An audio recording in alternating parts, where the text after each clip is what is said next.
So when a sunburnt, sharp-eyed girl showed up behind the saloon and claimed the half-starved Apache child was her sister, he expected there'd be something, anything, on file.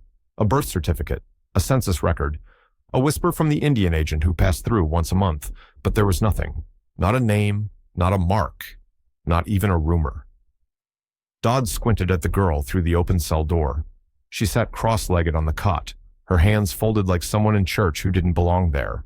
Her dress still hung loose and ragged, but she had washed her face in the water bucket and combed through her hair with her fingers until it fell straight and clean down her back. She looked older now, though her feet barely touched the floor. There was something regal in the way she sat, as if the bars were an inconvenience, not a sentence. He cleared his throat. "You got a name?" She looked at him, unblinking. "Mariah." "Mariah what?" Silence. He leaned against the frame. "How old are you?" She tilted her head. "Old enough to remember what they did." The sheriff felt a twitch in his jaw. "Who?" She didn't answer, just looked past him, toward the window where the sun sliced across the floor like a blade. Behind her, the child, her so-called sister, sat curled in the corner, half asleep, but clutching the older girl's shawl in both hands like a prayer cloth. He tried again. "Where's your folks?" Mariah's voice dropped, almost soft. "Dead." "How?" "They were good at bleeding." It hit the room like thunder in a church. The sheriff backed away slowly, closing the cell. Outside, the wind picked up, tossing grit across the porch. He spat once, cursed twice, and made his way down the corridor to the clerk's office, where Deputy Maynard sat thumbing through a stack of unsorted telegrams. "Anything come in?" Dodd asked. "Nothing on her. No matches to any wanted lists, no missing persons notices, no known Apache children recently taken or rescued. Nearest agency says they ain't lost nobody." Maynard squinted, then added, "But the girl in rags?" "A farmer up near Tonto Flats said a couple months back he saw someone like her camped near a river. Thought she was just some lost white child run off from a wagon train." Dodd grunted. "White girl calling an Apache her sister. You ever hear something like that?" "Not unless it's a lie or a death wish." "Well, she's not lying. Least, she doesn't look like she knows how." Maynard frowned. "Then what the hell is she?" That evening, word spread, as it always did in towns where the dirt remembers more than the people. Men at the saloon took turns guessing at her story. Some said she was a half-wild orphan raised by Apaches, a remnant of some long-ago raid. Others whispered she was cursed, those eyes too calm, her timing too precise. One woman, old Mabel, who ran the boarding house, said she had the look of a child touched by the saints. Everyone had a theory. No one had facts. But one man watched more closely than the rest. He sat alone at the far end of the saloon, boots on the table, hat pulled low. His face was tanned like leather, and he had the kind of hands that had once held a trigger for too long. He hadn't spoken in hours, just sipped whiskey and listened. His name was Elijah Bray, a bounty hunter turned drifter, turned something in between.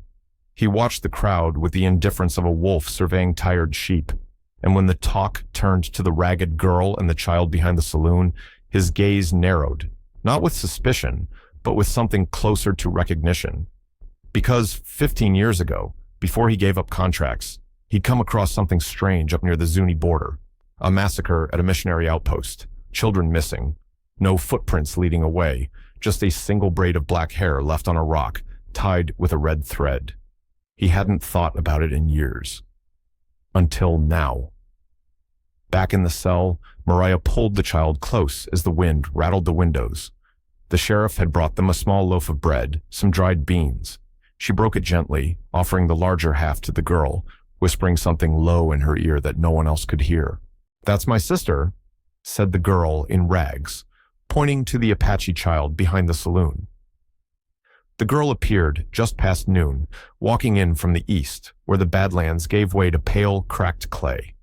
She looked like she had been scraped out of the desert itself, her skin dusted with red earth, her feet bare and blistered, her dress little more than a sackcloth hanging loose from her shoulders. It was not a dress that was ever sewn. It had been assembled, patched, begged for. A scrap of an old flour sack here, a torn curtain there, all of it hanging in surrender from her small frame, fluttering in the breeze like a flag of defeat. But her eyes told a different story. They were sharp and black as obsidian, the kind you find deep in riverbeds after a storm, the kind that slice when the sun hits just right. And though her lips were cracked and her hair knotted into wild ropes that clung to her face, she didn't stumble as she walked. She didn't limp. Her shoulders did not sag in the way one might expect from a child who hadn't eaten in days. She walked into town as if the earth had agreed to hold her up for a little longer. Dry Wells, Arizona, was a town that swallowed strays. It didn't take them in. It consumed them slowly, like heat rising from the horizon. A mining town turned cattle stop, turned nothing special, where the sun punished all equally, and the wind whispered secrets of the dead in the alleys behind the saloon. Men who had come west to find gold now settled for whiskey and silence. The women who worked the second floor of the Broken Boot Saloon knew better than to ask questions about children wandering dusty streets. And yet, on that particular day, when the girl stepped into the edge of town and looked across the square with deliberate eyes, something in the air shifted. Just slightly, just enough for the crows on the chapel steeple to lift off at once. The sheriff was inside, nursing a toothache in a bottle. A preacher sat beneath the overhang of the general store, watching her without lifting his chin.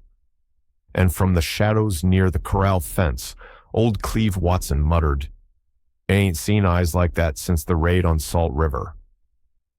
She did not speak to anyone. She crossed the square slowly, pausing near the trough, lowering her face to drink like an animal, her hands cupping water that she let drip down her chin in rivulets. A fly danced on her cheek, but she didn't flinch, just drank, just breathed. Then, as if led by some ghost trail invisible to all but her, she walked behind the saloon, and that's when she saw her. A small figure crouched behind the rain barrel, half hidden beneath a canvas sheet.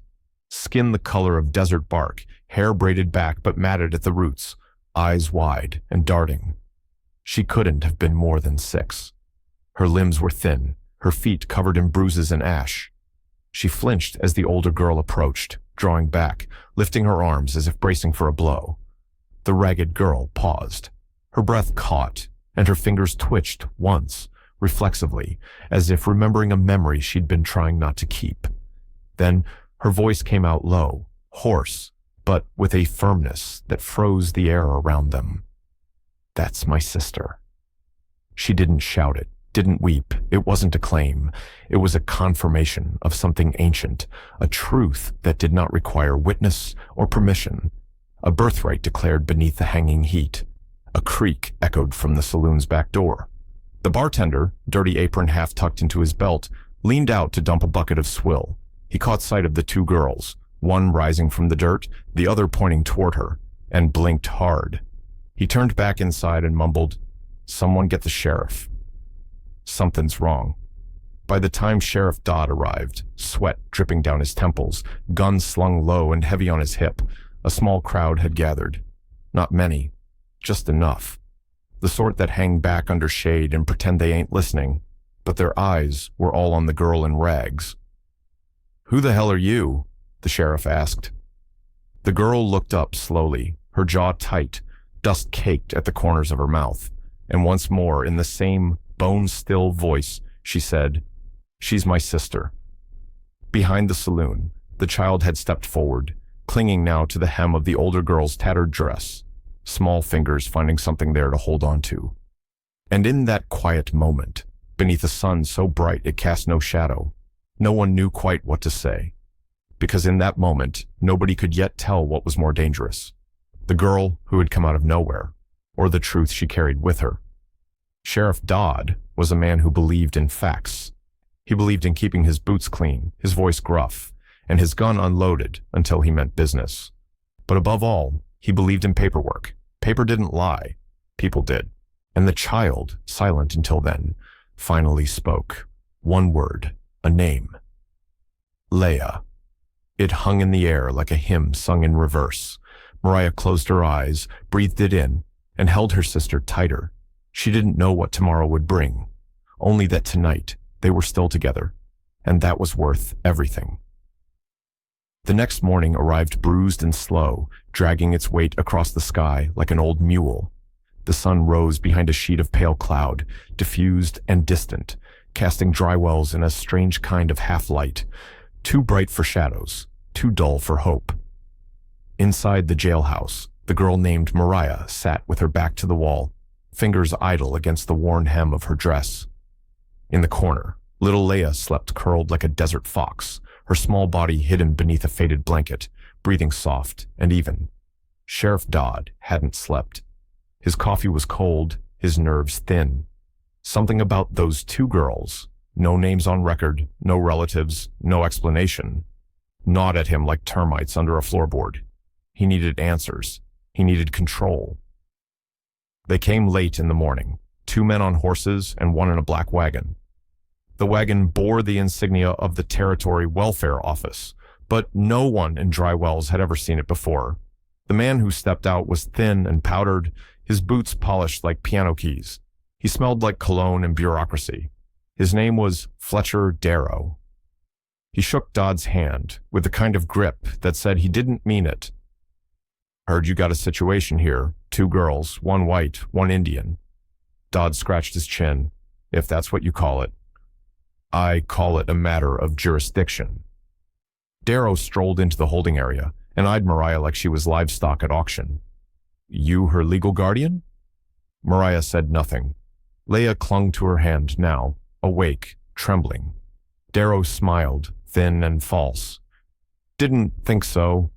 Sheriff Dodd stiffened. "What do you intend to do?" "Standard processing. The younger child will be transferred to the mission home in Prescott. She'll be fed, clothed, civilized. The older one—" He turned to Mariah, then sniffed. "She'll be evaluated. Sent east, maybe. There are institutions. Habits can be corrected."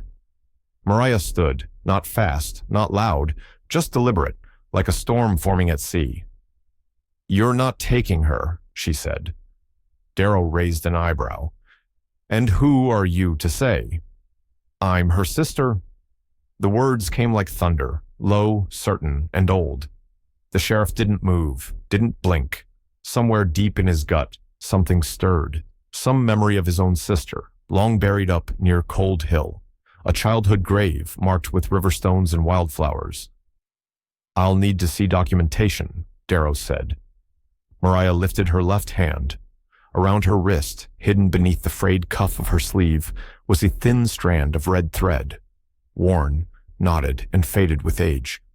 She untied it slowly, gently, as if unraveling part of herself, and held it out in her palm. The child, without being prompted, reached into her own tangled hair and withdrew a matching thread, identical, frayed at the ends, tied in the same way. Darrow scoffed. "That proves nothing." But to the people watching, the sheriff, the deputy, even old Mabel peering in from the hall, it was everything. It was Apache custom.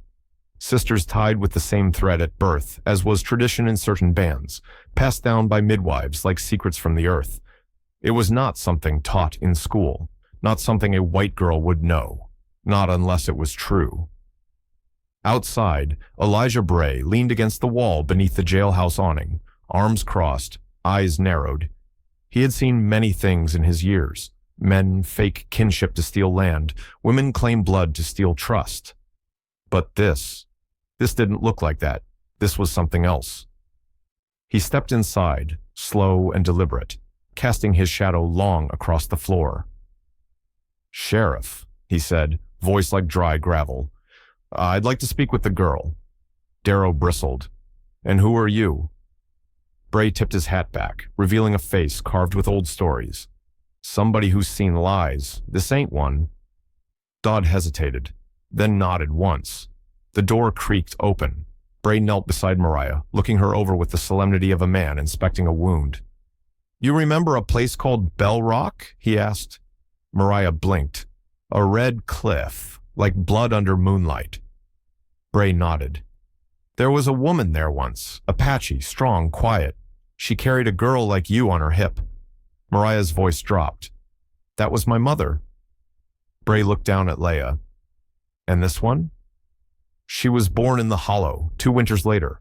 Same blood, same songs, same name whispered by the wind.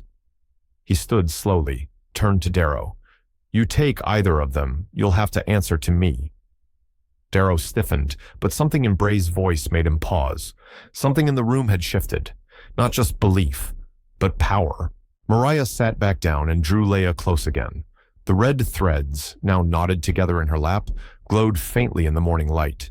The desert outside remained still. But inside the jailhouse, two girls remained untouched by the storm. For now.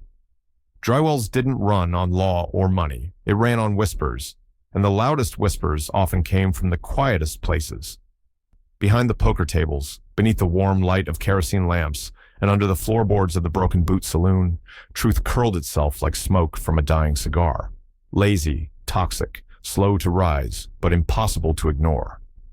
Jed Mortimer, owner of the Broken Boot, had been in town longer than the paint on the church. A man with a limp from an old Comanche arrow and a temper like dry lightning. He was the kind of man who paid for silence with free drinks and expected it to last forever.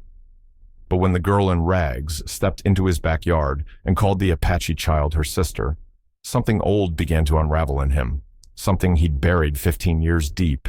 He'd seen that red thread before, once, a long time ago, back when the world was louder, and his heart still dared to feel. It was during a winter raid up near the Canyon Gulch. Soldiers had brought back 3 Apache women and 2 children, half dead, frostbitten, barely breathing. The women were executed in silence. The children were handed off. One disappeared without a trace. The other was dropped behind the saloon one summer morning with a fever so high she shook like a leaf in a thunderstorm. He hadn't asked where she came from. He'd been paid not to. She hadn't spoken then, just stared, eyes hollow, wrists bound. But around her wrist had been a thin piece of thread.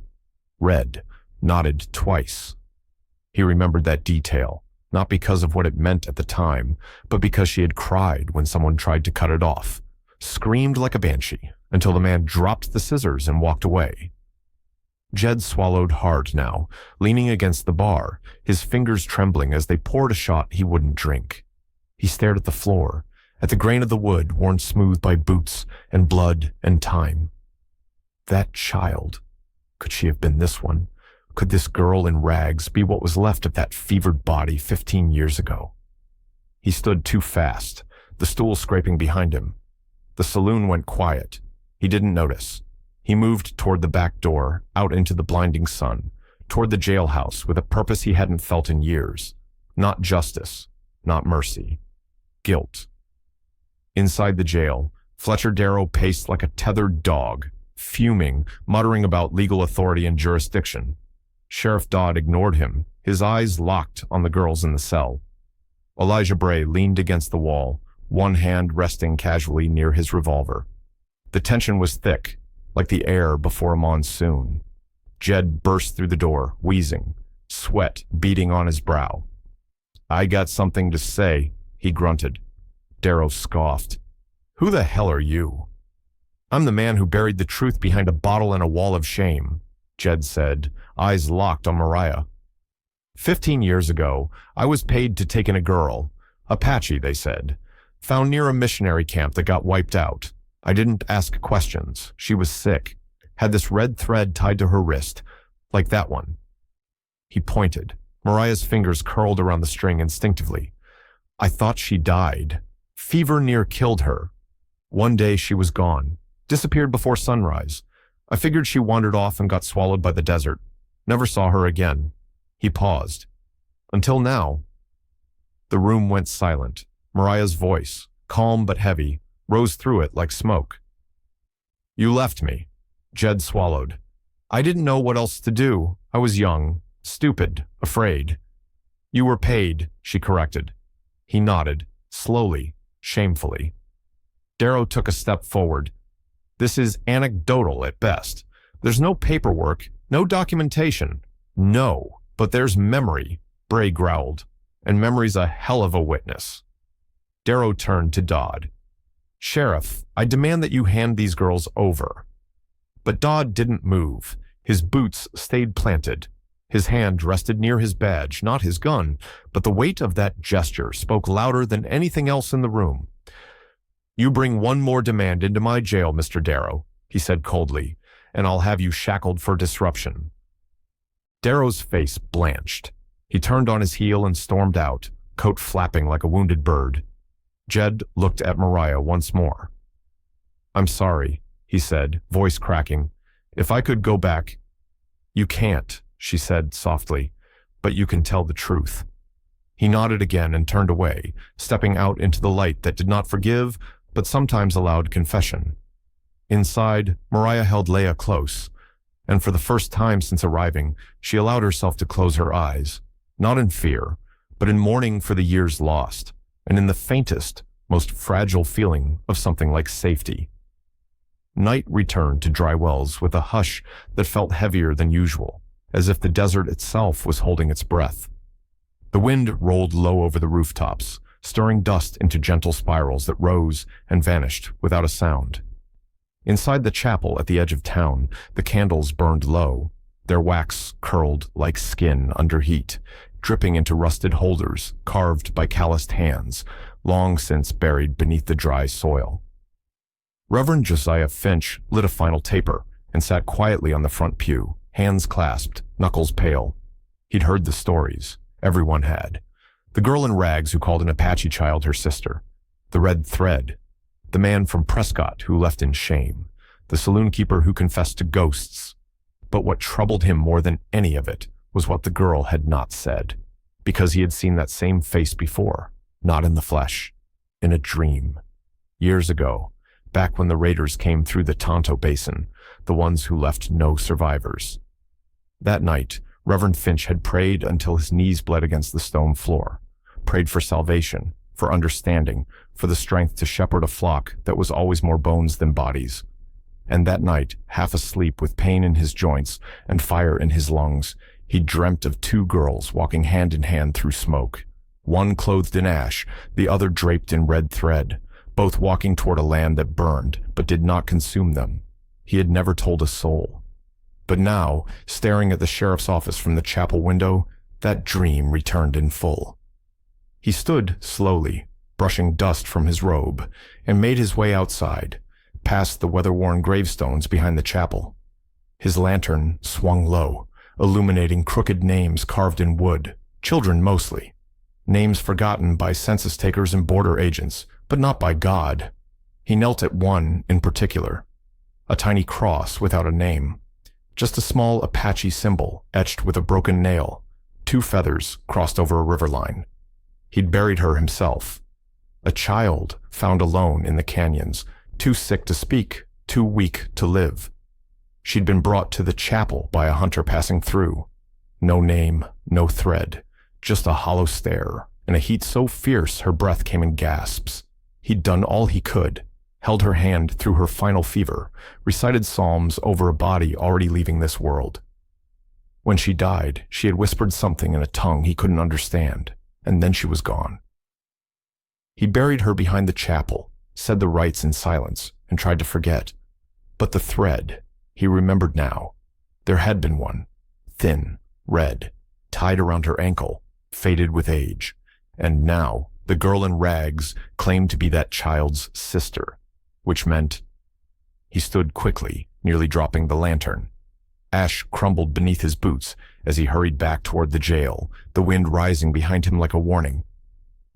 Inside the cell, Mariah sat awake. Her eyes, though weary, did not close. Leia slept, breath slow, her small hand curled tightly around Mariah's. The sound of boots on the wooden steps made her turn. The sheriff opened the door. "You have a visitor." Reverend Finch stepped in, removing his hat. "I don't mean to trouble you," he said quietly, "but I think I buried your sister." Mariah didn't speak. He continued, voice soft. "About 9 winters ago, a girl was brought to me. Fevered, small, Apache. She couldn't tell me her name, but she died whispering a word. Mariah. Over and over. Mariah's face did not change, but her eyes did. They closed, not in grief, in confirmation. "She was my twin," she said at last. "Her name was Casa. Our mother tied her thread to her ankle, mine to my wrist. We were separated during the fire. I searched for her for years. I never knew. Finch bowed his head. I am sorry. Mariah nodded once, slow. Thank you for burying her. She feared being lost to the wind. The Reverend hesitated. There was another child, a newborn, left swaddled beside the body. The hunter never saw her. I did. I brought her inside, kept her warm. The fever took the older girl, but the infant, she lived. He looked down at Leia. Mariah inhaled, chest tight. She was too young to remember, he said, but I believe that child is the one you found. Mariah's hand went to Leia's cheek, brushing a wisp of hair aside. She was never lost, she whispered. She was just waiting. The Reverend stepped back, hands trembling. You don't need to prove anything anymore. I'll testify, before any judge, any court. Dodd stood silent in the doorway. No need to speak. The truth was now a tide no lawman could dam. In the silence that followed, Mariah bent low, kissed her sister's head, and for the first time in her life, wept. Not from sorrow, but from the mercy of finally being found. They came at dawn, as the town still slept beneath a veil of dust and silence. 3 riders, dust trailing behind like smoke from a slow burning fire. Territorial agents, summoned days earlier by Darrow's telegram before his hasty retreat. Official, cold, dressed in matching coats and hollow stares. They asked for the girls. The sheriff met them on the steps of the jail, arms crossed, jaw set like iron welded shut. Reverend Finch stood beside him, holding a signed affidavit. Elijah Bray flanked the door, hand resting on the grip of a revolver he hadn't drawn in years, but still knew how to use. The lead agent raised an eyebrow. You mean to obstruct a federal retrieval? Dodd didn't blink. I mean to stop a mistake. Inside, Mariah watched through the barred window. She didn't tremble, didn't flinch. Leia stood at her side, wide-eyed but calm, her small fingers curled around Mariah's pinky like a child, hanging from a rope between heaven and fire. I'll take full responsibility, Dodd said. Their story checks out. There's testimony. There's proof. This girl isn't a criminal. She's a sister. The agents conferred, lips tight and low. Then one dismounted and stepped toward the jail, pausing by the side wall, where the remains of an old gallows post still jutted, rotting and weather-warped. He ran his fingers over the splintered beam. You used to hang them here? He asked. Only once, Dodd said, voice thin, but the rope never pulled. The agent turned, studied the horizon for a long time. Then, without a word, he climbed back on his horse. The others followed. The wind picked up as they rode off, lifting dust and memory together into the air. Inside the jail, Mariah exhaled slowly. For the first time, she wasn't waiting to be taken. She was waiting to begin. Weeks passed, then months. The story of the girl in rags and her sister spread beyond dry wells, retold in whispers, sometimes embellished, always remembered. Some said the wind changed direction the day they stayed. Others swore the town grew quieter, kinder after that. Mariah found work at the chapel, scrubbing floors, mending robes. Leia learned to laugh again, soft at first, then bright, like water finally escaping stone. They shared a room above the old schoolhouse, 2 cots, 1 window, and a red thread still tied between their wrists, frayed but unbroken. Elijah Bray left town without fanfare. No farewell, just a note beneath a stone on their windowsill. Truth deserves peace. Keep it safe. Sheriff Dodd retired the next spring. Reverend Finch gave him the last candle from the chapel altar, a symbol, he said, for all things that refuse to go dark. And the gallows, it was never rebuilt. The last post was pulled down one evening at sunset, and its wood burned slowly in the town square. No one spoke during the burning. No one needed to. Mariah stood beside Leia as the flames rose. She didn't cry, didn't smile, just held her sister's hand and watched the fire consume the past one splinter at a time. Because what had been broken didn't need fixing. It needed burying. If their story moved you, if it stayed with you like a red thread you can't shake, click the bell button below. Let their truth keep echoing. Let others hear it too.